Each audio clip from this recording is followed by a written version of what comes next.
The first letter appeared when I was merely 6 years old. It marked the beginning of what became a daily occurrence, yet never a routine.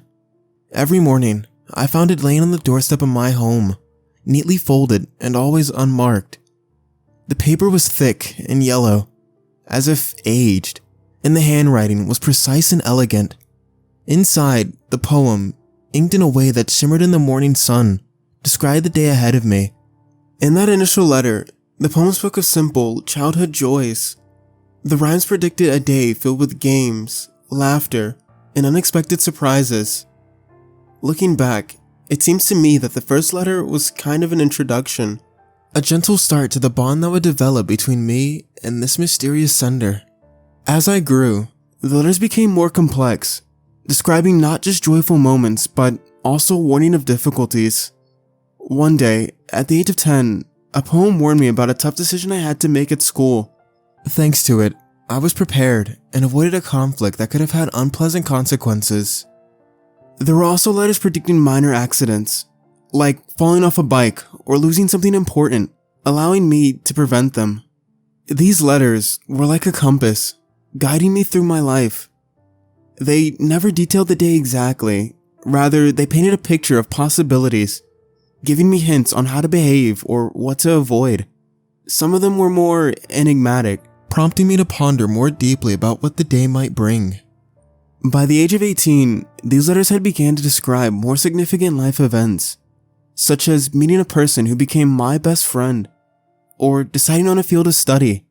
They were like signposts at the crossroads of life decisions, allowing me to be guided by intuition, but also by hints from these mysterious parcels.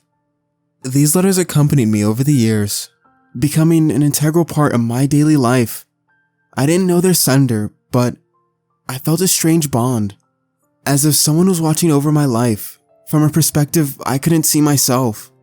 Only now, looking back over all those years, do I understand how much these letters have influenced my life. Over the past few months, the routine of my morning letters began to take a new turn. In addition to the usual poem describing my upcoming day, I started noticing additional lines. These new segments were vague, sparse in detail, yet full of profound meaning. They spoke of something to come in the future, something inevitable, but undefined. Initially, these future-oriented snippets were brief, barely a sentence or two at the end of each poem. Over time, these fragments began to lengthen. What's more, the main part of the poem, the one about my day, became increasingly shorter. At first, I didn't pay much attention to this, but as time went on, I started to feel uneasy. Month by month, these proportions reversed. Now, the larger part of the letter was occupied by these disturbing future predictions, and the description of my day was reduced to a few laconic sentences. These future messages were full of metaphors, ambiguous and mysterious. They spoke of dusk coming sooner than anticipated, or a shadow falling on the path that had been clear until now. Each morning, reading these words, I felt a growing sense of unease. What were these metaphorical hints supposed to mean? Did they indicate some impending danger, or perhaps a major change in my life? Why did my future suddenly start to take up such a large space in these poems, instead of the ordinary, everyday events? These questions circled in my mind, introducing an element of uncertainty and apprehension into my previously orderly life. I began to wonder if my fate was already predetermined by these mysterious prophecies, and if there was any way I could influence what was to come. This morning, as always, there was a letter waiting for me under my door. Opening it, I felt a mix of anticipation and dread. The paper was cold and rough under my fingers, and the words I saw made my heart beat faster. Here's the poem I read. In the quiet of dawn, as the world still sleeps, lies a truth untold, a secret it keeps. The sun will rise, and the birds will sing, but for you, dear soul, it's a different thing. The shadows lengthen as the day grows old, whispering tales that have never been told. A path you've walked with steady stride, now leads to a place where worlds collide. Beware the chime when the clock strikes noon, for it sings a song of impending doom. A fleeting moment, a transient breath creeps closer to you, the envoy of death. The stars tonight will not gleam for you, their light extinguished in the midnight blue. For when the clock heralds the end of the day, your journey, my friend, will fade away. So heed these words, a forewarning clear. The end of your path is drawing near. Embrace the truth, for it is not in vain. In the dusk of life, only memories remain. The ending of the poem sent a chill down my spine. Every word felt like an echo of a terrifying prophecy. The end of your path is drawing near. These words, in particular, stuck in my memory. Death, which I had been able to avoid so far thanks to the warnings in these letters, now seemed inevitable. I spent the entire morning in contemplation. Could this letter merely be metaphorical? Was this truly the day my path was supposed to be ended? Could I do anything to prevent it? These questions swirled in my head, not allowing me any peace. The revelation in the morning's poem left me in a state of profound unease. Up until now, these letters had been a guiding force, a means to navigate the uncertainties of each day. They offered foresight, a glimpse into the immediate future that allowed me to act, to change course when necessary. But this latest message was different. It was enigmatic and final. It didn't provide a clear path or a problem I could solve. It simply stated an end. My end. Without giving any clues as to how it might come about or how I might avoid it. The feeling of control that I'd grown accustomed to was suddenly gone, replaced by a sense of absolute helplessness. The realization that I couldn't prepare for or prevent what was coming was crushing. I felt trapped in a destiny that I had no power to change. A stark contrast to the sense of agency that the letters previously provided. Throughout the day, a cloud of despondency hung over me. I tried to distract myself with daily tasks, but my thoughts continuously circled back to the poem's ominous words. The idea that my life, which had been so vibrant and full of possibilities, might be drawing to a close was overwhelming. I felt a deep sorrow for all the plans that I had made, the dreams I had yet to realize. The uncertainty of not knowing what was to come or when was paralyzing. In the past, the letters had been a source of comfort and guidance, but now they were the source of dread. I found myself wishing I'd never received that final message, longing for the ignorance that had once shielded me from the inevitability of fate.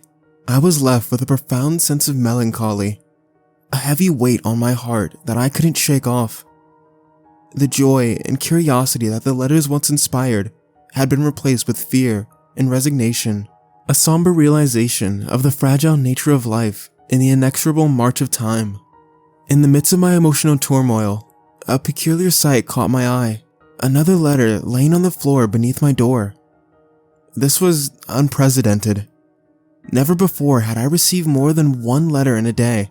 With a trembling hand, I reached for it, the paper feeling unusually heavy, as if laden with ominous portent.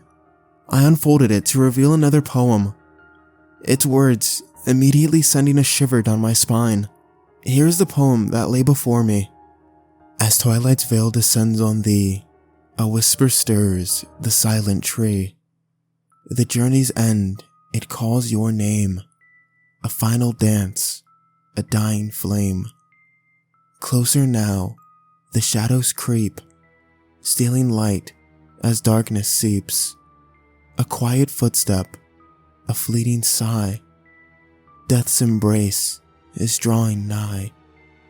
Through the veil, a figure looms.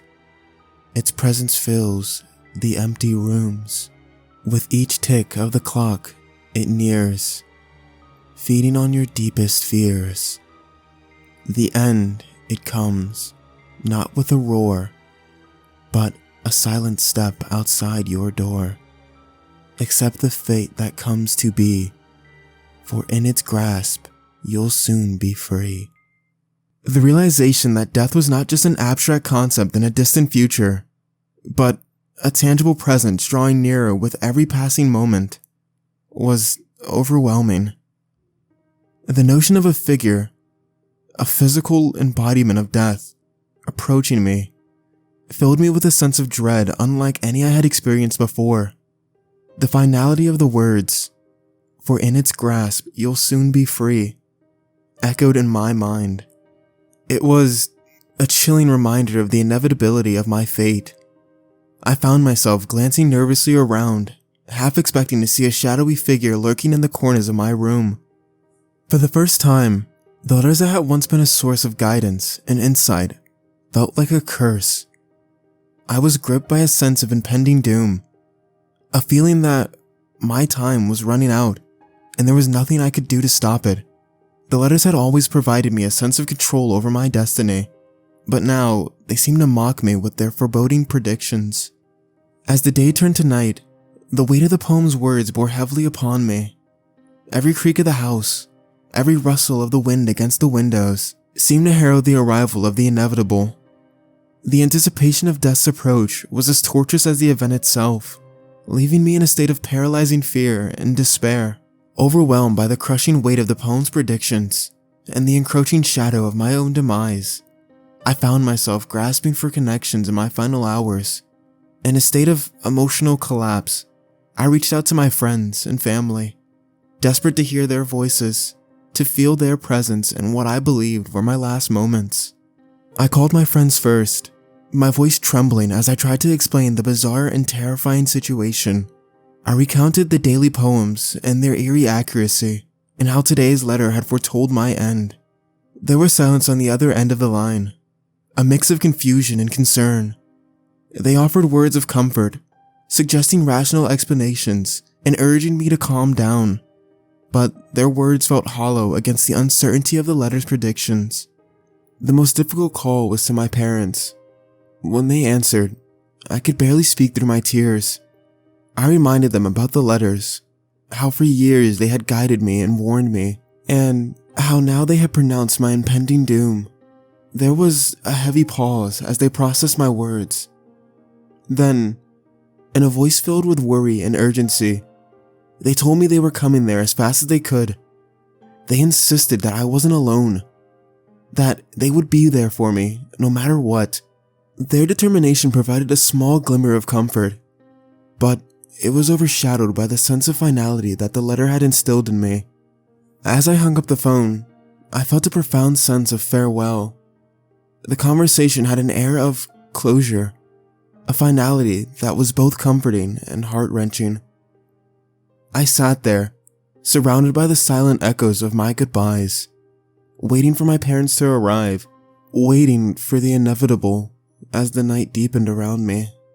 For at least 2 hours, I sat, motionless, my gaze fixed on the door, oscillating between the hope of seeing my parents arrive and the dread of another letter slipping through the gap. The room grew dimmer as the evening progressed, shadows lengthening across the floor, enhancing the sense of isolation and expectancy. Suddenly, a faint rustling sound broke the silence, the unmistakable noise of paper sliding across the floor.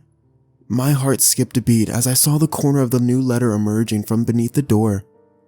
In an instant, I was on my feet, propelled by a mix of fear and an overwhelming need for answers. I rushed to the door, flinging it open with a desperate intensity, my eyes scanning at the hallway for any sign of the mysterious letter sender.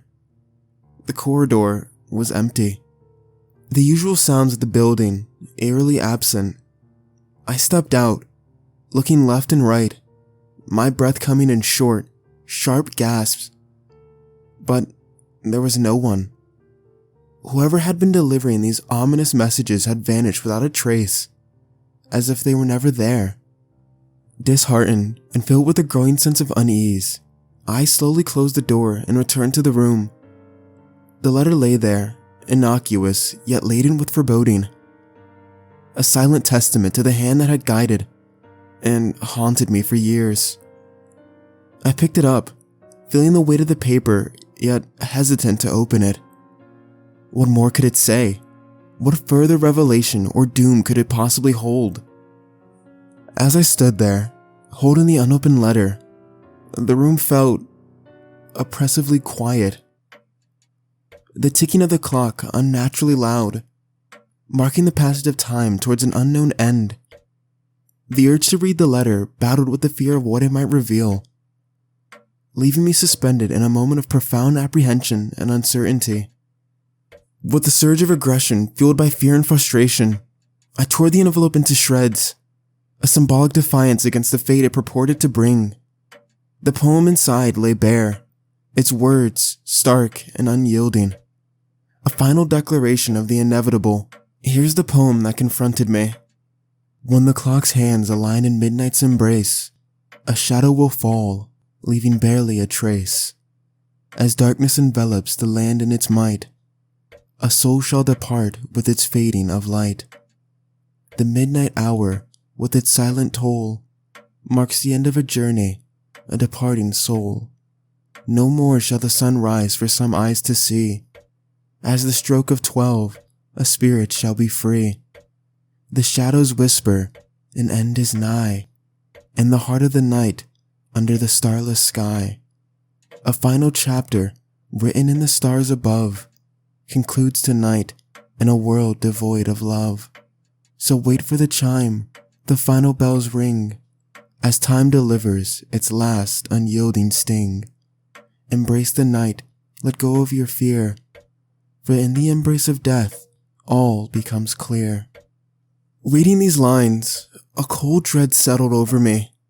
The finality of, at the stroke of 12, your spirit will be free, echoed ominously in the silence of the room.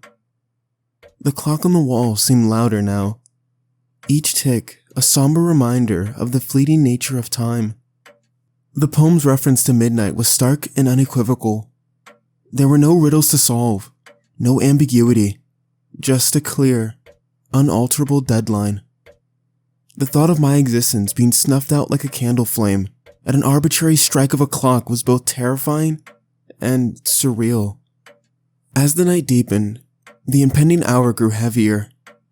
I felt caught in a limbo of waiting, each minute stretching out endlessly, yet rushing me towards an inexorable conclusion.